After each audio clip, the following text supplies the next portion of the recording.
What's going on, guys? Today we're going to be ranking the top 10 rookies in the NFL so far. As of right now, it's week 14. Now, before we get started, I do want to clarify that there is no positional value going into this. This is strictly how good are they for their position. So the quarterbacks might be a bit lower than you may be expecting.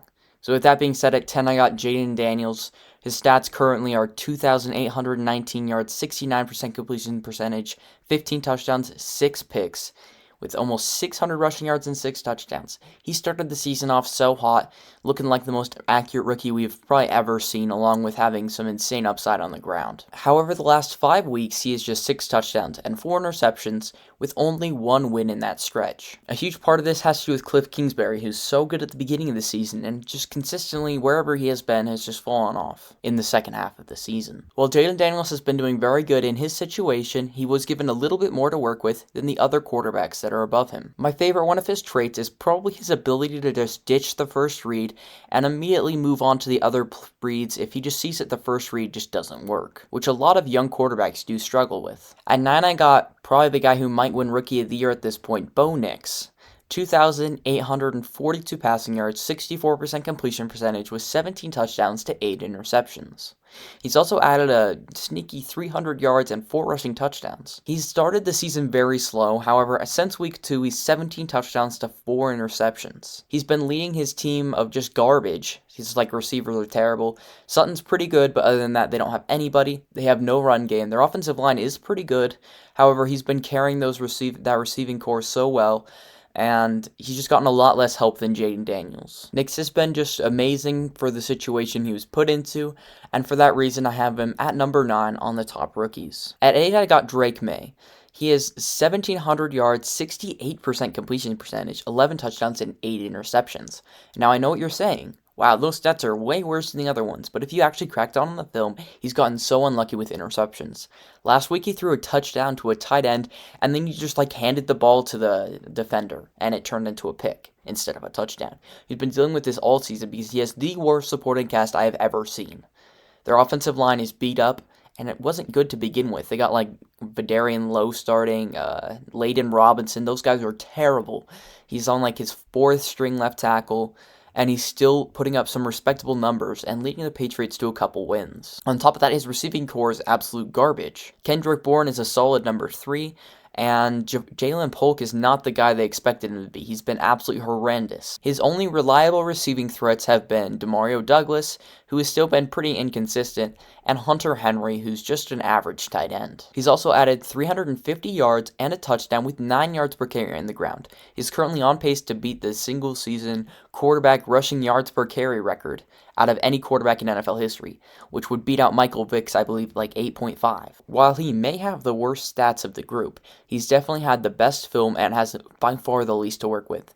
Once they can get him a real receiver and a decent line, I believe that he will be easily a top 10 quarterback in the league. At 7, I got Ladd McConkey, who has 815 yards and 4 touchdowns. He's been so good for the Chargers, who really needed a guy to step up instead of Keenan Allen since he was traded to the Bears. He's been every bit of what they expected when they drafted him early in the 2nd round, as a guy who I really liked, and he has shown to be an elite separator and amazing after the catch. While the Chargers have had a surprisingly good season, with Justin Herbert having almost no one to throw to, Ladd McConkey has been there to give him a consistent target, and is really one of the big reasons why their offense hasn't really fallen off despite them losing Keenan Allen and Mike Williams in the same offseason. At 6, I got his teammate Joe Alt. He's boasted a 77 PFF grade and has been going against really the best edge rushers in the NFL. Week 1, I believe he shut down Max Crosby. Then a few weeks later, TJ Watt had a pretty tough day against them.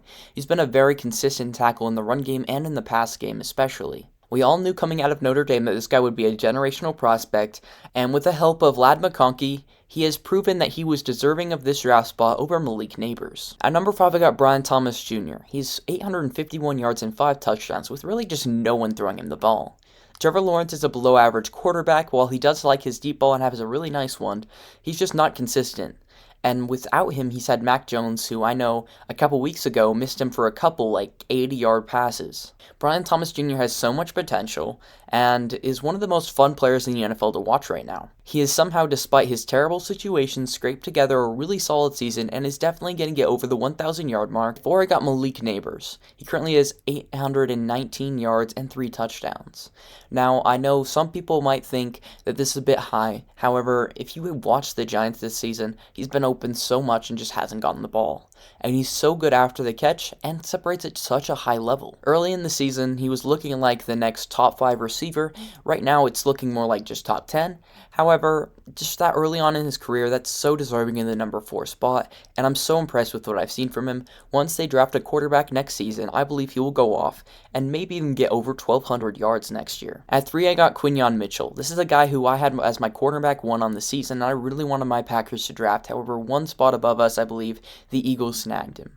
75 PFF grade and 8 pass breakups. He's been so good for the Eagles, probably being their best corner right out of the gate. He's like 6'2" and fast, and just such an athletic monster that he's been able to just come into the league and look just like he did at Toledo last season. And number 2, I got Jared Verse, who's just been phenomenal. I did not like him that much coming out of the draft. However, 84 PFF grade. He's 2nd in hurries among edges and 3rd in pressures. That is insanely impressive for anybody, let alone a rookie.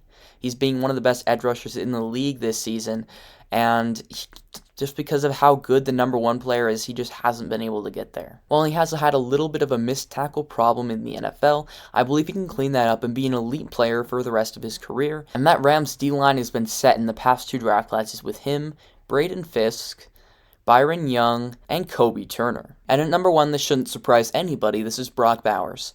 He has 933 yards and 4 touchdowns. He's 2nd in the league in receptions and 4th in yards as a rookie tight end. That is insane. I think the next place tight end has like 600 yards or something. It's absolutely wild what Brock Bowers is doing. He's having one of the best tight end seasons we've ever seen. I think he's on pace to be like a top 10 yards receiving tight end of all time. He's also going to break about every rookie record you can break for a tight end. And he definitely deserves the Offensive Rookie of the Year. And if he doesn't get it, that is so bad, because that means that this award is turning into just a quarterback award, which is what the MVP has turned into, and we just can't let that happen. And there's so many good rookies that I couldn't mention, so I'm just going to rapid fire honorable mentions. I got Bucky Irving for the Buccaneers. He's been a really good running back for them. I believe he's averaging like 5+ yards per carry and been good in the receiving game as well. Next, we got another running back, Tyrone Tracy for the Giants. I loved him coming out of the draft in the 5th round, and he's just proven that every bit, and he's been such a solid runner for the Giants. Next up, I got Dominic Pooney for the 49ers. He's been one of their best linemen as a rookie. And then I got Cooper DeJean, who I also really liked coming out of the draft. He's been so good for the Eagles secondary next to Quinyon Mitchell. And then I got T'Vondre Sweat, who just had his first career sack, I believe, like 3 weeks ago. 400-pound dude who's just so good in the run game and actually has some pretty refined pass rushing moves. And the guy I mentioned earlier, Braden Fisk, who has about like 8 or 9 sacks this season already. He's been a demon in the pass rushing department, but if he could solidify his run game, he could be such a good player. Then I got Zach Frazier, who's been a bit worse as of late, but he's still a very good center and one of the best centers in the league. Next, I got 2 corners to the Chargers. I got Tarheeb Still, who's shown up in recent weeks, having, I believe, 2 picks and a pick 6 against Kirk Cousins, and Cam Hart, who's just been really good the whole season. I'm not sure why he fell down to the 5th round. Next, I got Caleb Williams, who, despite him being just terrible in this, like, taking so many sacks, his pocket awareness is awful.